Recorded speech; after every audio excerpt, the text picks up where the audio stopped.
Andy, yesterday we got the conference schedule, but I was just kind of curious what the process has been like trying to schedule non-conference games. Usually those are things that are done a little bit out ahead of time. It feels like, schools across the country are just trying to piece together some games to play before the conference play starts. What's that process been like for you? It's been very challenging because we lost numerous games on our schedule. We lost our first four games before the 25th. So we were supposed to go out Florida Gulf Coast. We are supposed to play Gonzaga up in Portland in the PK Challenge. We lost a couple other home games. And then we also lost our game at Kansas December 19th on the road because the Big 12 moved their conference schedule up. So we lost a lot of key games, and we're like a lot of other schools around the country. We've been in scramble mode. I think we're almost done with our scheduling. We do have 7 non-conference games. We're still on schedule to go to the Mohegan Sun. Hopefully that mini bubble will stay intact and be safe and playable for everybody. But we're almost finished. We have 2 more games just to finish the contract, and we should be able to get you some information here shortly.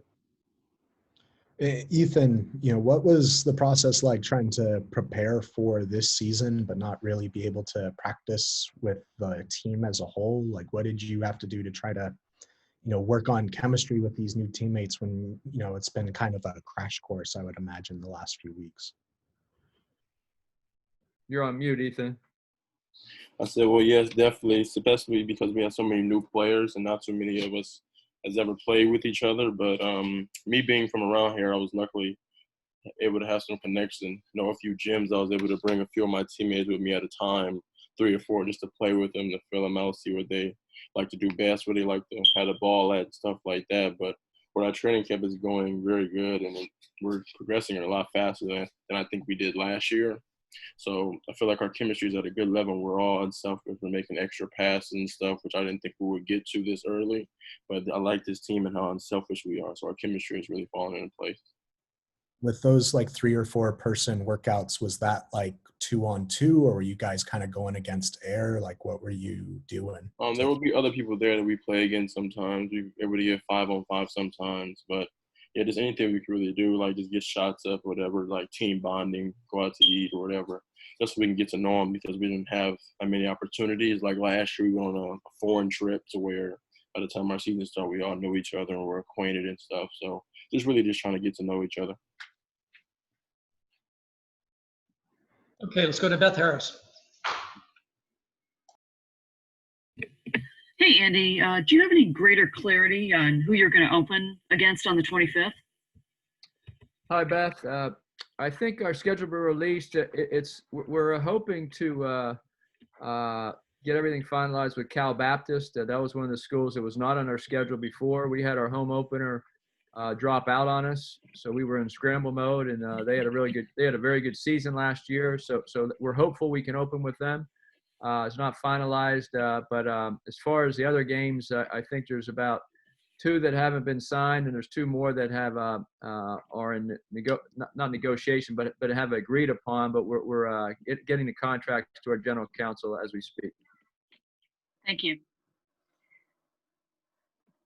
Rich Rubin.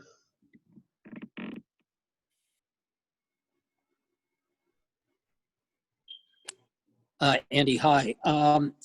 A couple of questions. First, do you have anything more you can tell us about Drew Peterson?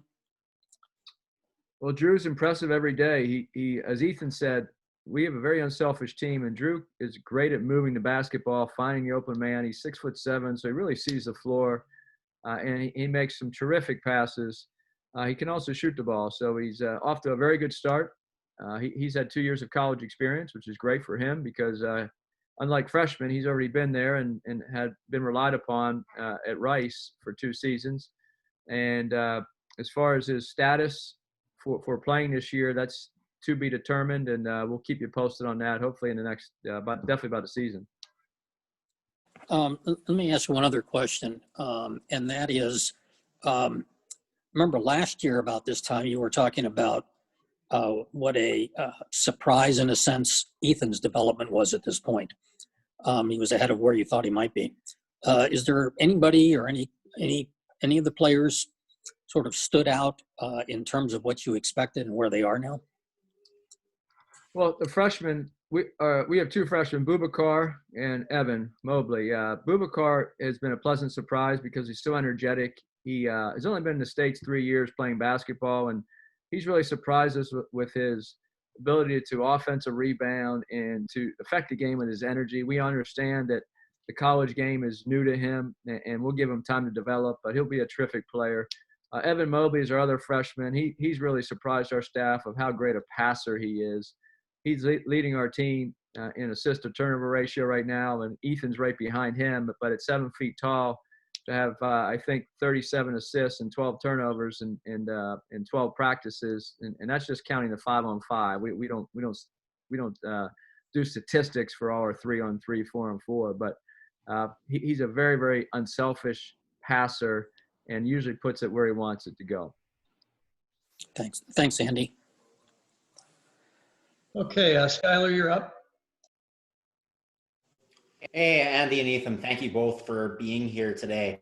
I would love to hear what you guys have to say on DeMar DeRozan's recent contribution, creating that incredible weight room and, his legacy at the school, what the weight room means, and what you guys think about it. Go ahead, Ethan. Well, it was definitely a huge blessing for us, for our team. And this is what I really like about Los Angeles, where I'm from, and coming from a dynasty high school and also a dynasty program like USC. We also have just great alumni who are always looking to give back and are not too far away from this program, even though he may not have played for Coach Andy, but he still has love for this school, and his contributions have been tremendous. Our weight room looks great, and it's just really going to help the development and the spirit of the school. Even though we won't have fans at our games, but having people like that we know support us is really helpful. Yeah, I echo what Ethan said. It's great to have alumni. DeMar, I've known since he was a sophomore in high school. I was an assistant at Florida State. I think DeMar told this on the when they retired his jersey last year at the school and on the national telecast. But we had DeMar on campus for a visit early in his high school career, I think before he even visited USC officially. So I've known DeMar since he was 16 years old, and took a few trips out to Compton High School to see him and his family and coaches there. So it's come full circle many years later as the head coach at USC to have a young man, now established NBA player, and watch his progression into one of the elite players in the world, being on the Olympic team and being numerous all-star in the NBA, and what he's meant to the city of Los Angeles, to Compton, and also USC. So we're very appreciative of DeMar and what he's meant to all of us. Okay, we'll go to Ryan. I'm not sure if that's Ryan Young or Ryan Karchich, just showing up as your iPhone. Yeah, but it's Ryan Young. I'm in transit, so I apologize. Ethan, there's so much intrigue for Evan Mobley. What's been your takeaway so far? What stood out to you about him just through the practices to this point? Well, I think he's an absolutely amazing player. Like Coach said, his ability to pass the ball has benefited me a lot as I've improved my jump shot a lot from last season. He's able to find me in practice 4 or 5 times wide open, which things I'm not really used to as a point guard, people creating for me. But I feel like having a big man, him and Isaiah, big man like that can create their own shot and create for others is amazing. And I've been spoiled with having Big O last season and now Evan Mobley. And so it really makes my job easy. Some of my passes to Evan, I don't even have to look. I just throw it by the rim, and I just have faith that he's going to get it, and hasn't failed me yet. So, and his ability to shoot the three-pointer, I think he'll have that on full display this season that a lot of people haven't seen yet. So him being able to stretch the floor and be just dominant inside like that, I think he's gonna kill the season. Good stuff. And then what role have you and Isaiah have had to play to get all the guys on the same page, just as kind of the few returning starters who have been in the system? Mm-hmm. Well, the coaching staff have done a great job of implementing our identity. Coach always says it early, what our identity is as a team and how we worked defensively last year, probably the best in the Pac-12. And so the guys have really bought into that, and we teach every principle we've taught and everything. Everybody has really bought into it. And I think it's really important as a team for everybody to put their personal goals aside. And I feel like we've all done that and able to accomplish something. I think we'll be able to accomplish a lot of things this season. And with our team also, the coaching staff did a great job of bringing in players that are experienced already. So it's not like me and Isaiah didn't have to teach them brand new things that they've never seen before. We just have to get them to our style, and then they just be able to play hard every practice. All of our practices, our scrimmages, they're all close. I think the last 4 or 5, it came down to a last-second shot. So, I mean, we're competing at a high level, and when you have a team that all buys in the defense first, it's going to be a great thing. Great, thank you. Okay, Mark Culkin. Coach, and then Ethan, you can comment on this afterwards. At what point last year do you think the light came on for Ethan where it was nothing really got to him anymore? It was his team. He really didn't have to, have that deer in the headlight looks anymore. Well, I don't think the light ever went out from high school because he came in here a very confident young man, and you saw that in the Villanova game where he took over in the last 5-6 minutes. We kept running high ball screens with him and Onyeka, and he produced, and we beat a very good team that was nationally ranked all season in our preseason game. And Ethan really showed a lot of people around the city that he might be a freshman in his first collegiate experience, but he was ready to go. And so as a coaching staff, he's very, very easy to coach. We know he's going to be ready to play mentally and physically. He's a tough young man on the court.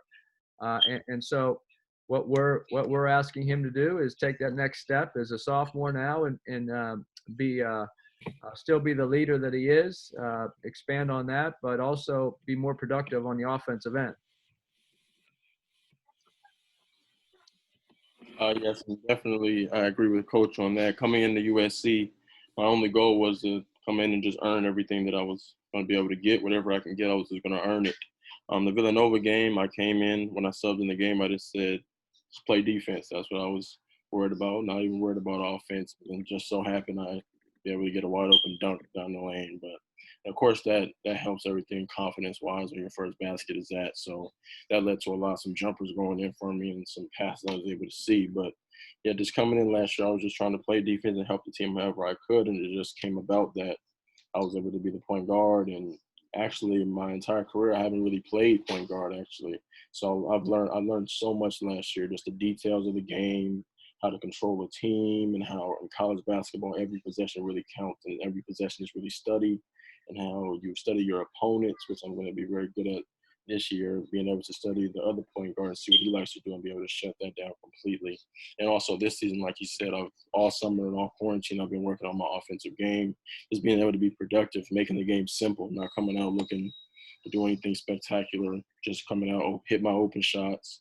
When they're guarding me a certain way, I just take what they give me, and then able to continue to give my teammates open. I'm just going to give them a lot more confidence. And I take pride in my teammates and my shooters when they miss shots. I like to tell them good shot to keep shooting, because in the season we're going to need them. And having confidence is what I found to be 90% of it. Of course, you get your reps in and stuff like that, but I found that once I get my reps, if I don't play that way and play like I've been practicing on my shot, there's no use to even getting reps up. So now I've just been able to find this new confidence in myself that I've been had at, like in my high school career and stuff like that. And the coaching staff is trusting me with the program, trusting me to call plays, trusting me to really teach people our system. So I've been blessed in a really great role. And so I've just been able to take advantage of it. Coach Enfield has been very, effusive with the praise on you. Talk about Coach Jason Hart. What does he bring to your game, being from LA and playing the guard position as well? Mm-hmm. Well, definitely Jason Hart. You talk to him every day. He gives me tips every single day, and I really appreciate about this whole coaching staff, not just Jason, but especially Jason, is they critique my game even when it may seem like I'm playing great. They like to give me the extra detail to take me to that next level that they're going to need me to be at. And Coach Jason, like you said, being from LA, we have a lot to talk about. We know a lot of the same people. All of the same recruits he's recruiting in LA. I mostly have a personal relationship with any of the recruits in LA, so that's been a lot helpful too. Him playing in the NBA at the level that I want to get to one day is just wherever the coaches say, I'm a sponge. I got to soak it up because he's been where I've been, and whatever he's telling me, he's trying to help me. So he's really opened up my eye to the game in terms of the pick and roll, in terms of each situation, knowing that what should happen when I have the ball. That means that we should be getting the best shot possible, whether it be me or my teammates. So that's going to be a huge role of mine. Every time I'm running a set or running a play, or whether it be in transition, that we get the best shot possible to give us the highest percentage of getting that basket. Okay, well, let's jump to shotgun. Ethan, where do you think your game's grown the most? You talked about how you haven't played a ton of point guard until last year. You know, what areas do you see that you're maybe a different player than last year? Well, definitely last year in terms of scoring. Like last year, teams would be able to maybe turn their head on me off ball and stuff like that. But I feel like this year, if the defense is giving me that jump shot, I'm going to take it 100% of the time because I have a lot more confidence now. I've seen it go in practice and the training camps and our scrimmages, and I've seen it go in. So definitely offensively minded in terms of being a threat from anywhere on the court, whether that be on all three levels. And I definitely improved from last year. My physical, my conditioning, my mental aspect of the game in terms of when I'm tired. I don't usually the first thing that bothers your brain, but learning from last year and our tough double overtime games on the road with a crowd, nobody can hear. All that stuff was new to me, of course, coming from high school. So now when I get in those situations, I feel like I'm going to be a lot more comfortable. And learning from last year from our seniors like Jonah and Daniel, just really being able to bring it every day in practice. So when you bring it every day in practice and game, obviously you're going to bring it there. That's just been my goal. I've really matured as a player in terms of my mental state. Yeah, Isaiah talked last week about how you've improved your conditioning and you'll be able to affect the game for a full 40 minutes. Is there anything in particular that you did this offseason to get in better shape, and what kind of impact do you think that'll have on you for the full course of the season? Well, yes, definitely. Actually, me, Evan, and Isaiah had the same strength and conditioning trainer. That we went to the beach in the mornings and we ran in the sand. We did weights in the sand, and pretty much every day we were doing something. We would go to like some stairs, we would go to a hill or something like that, and all that stuff. Of course, in the moment, you don't really enjoy it because it's really beating your body up. But at the end of the day, I'm so happy I did it because now I'm able to every possession affect the game. And last year I was tired, and it would be noticeable sometimes or sometimes not, but me being in that new situation, I've never been in a situation in college playing on all those minutes. So now I'm really used to that, and I prepared my body. I think it's really going to show this season in terms of me being able to make more shots later in the game, be able to get more defensive shots in my team, just always be in the right position. Okay, Beth Harris.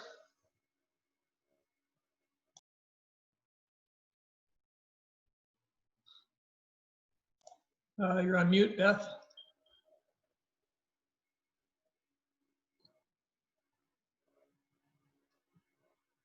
Can you hear me now? Yep, there you go. Okay, sorry about that. Yeah, Ethan, I'm wondering mentally, how are you handling the uncertainty surrounding this season? Well, definitely in the beginning where we had no clue when we were going to play, but we were just kind of like outside doing conditioning. I mean, it was really tough on me and a lot of our teammates because we wanted to get in the gym together. We wanted to start playing. And like nobody in the world has ever experienced this type of thing, this pandemic and stuff like that. So mentally, I just tried to every day get better at something. And that was my conditioning at the time I was focusing on, or my jump shot, or whatever it may be. I just tried to stay focused and stay hopeful that we'd be able to play soon, which we are now. So I'm glad I was able to really get into that mental mode of getting better at something each and every day and improving aspects to my game to where when the other team scouts me, they're just going to have to say contain them. There's nothing that they can say, okay, forcing this, forcing that. I wanted to be able to come into my game and really know that I've worked on everything and I've really been able to do everything at a good collegiate level. So with that uncertainty, it was really tough at times because, I wanted to be with the team. I wanted to play. I wanted to be on campus. Being at home for so long, it got boring after a while. We're sitting in the house for 6 months and we don't know what to do. And gyms are closed. So I'm outside trying to do stuff. So I'm so happy we got the opportunity to play again under this safe environment. But it was really tough sometimes. I just really tried to focus on that day and getting better in that day. Thanks. Okay, we have time for one or two more. Rich Rubin, you're up.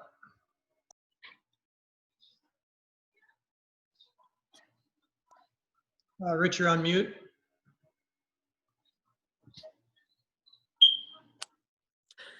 So I'm sorry about that. Andy, if you're playing a team who are playing three guards and you're using Evan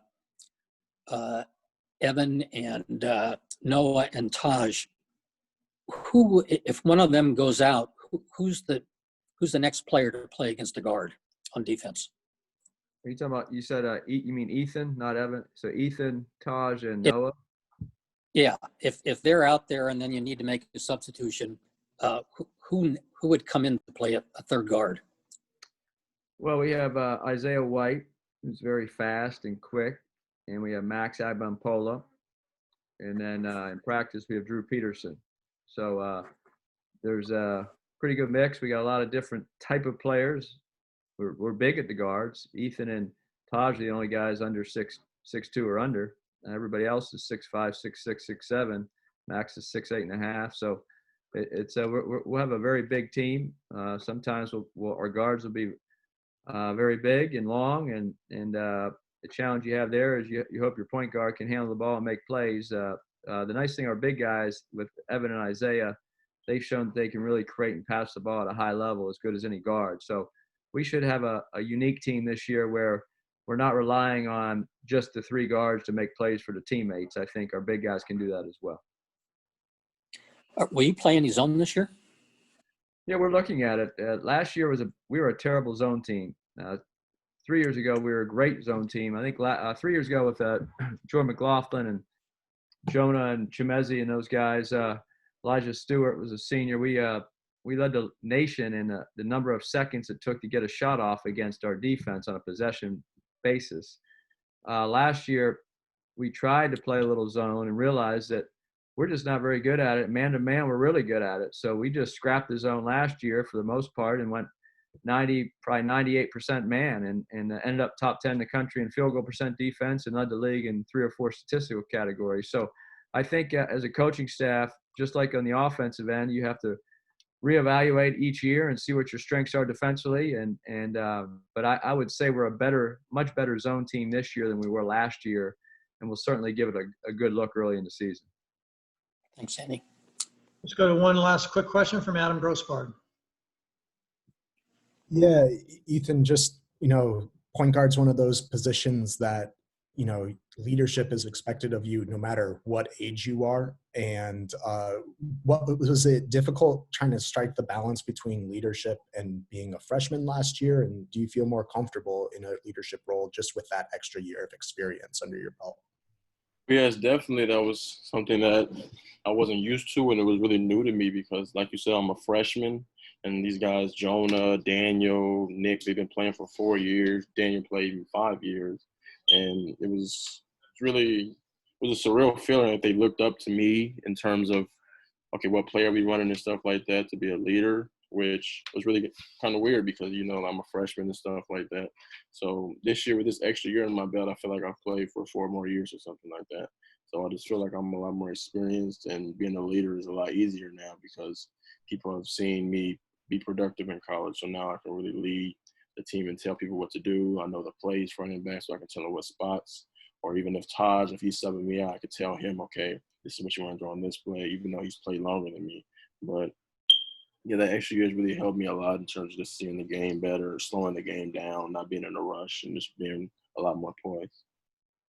And Andy, last week you mentioned that like Evan does things in practice where you're just like, whoa, haven't seen that before, haven't seen someone do that. Is there like a specific moment that stands out to you among those feats?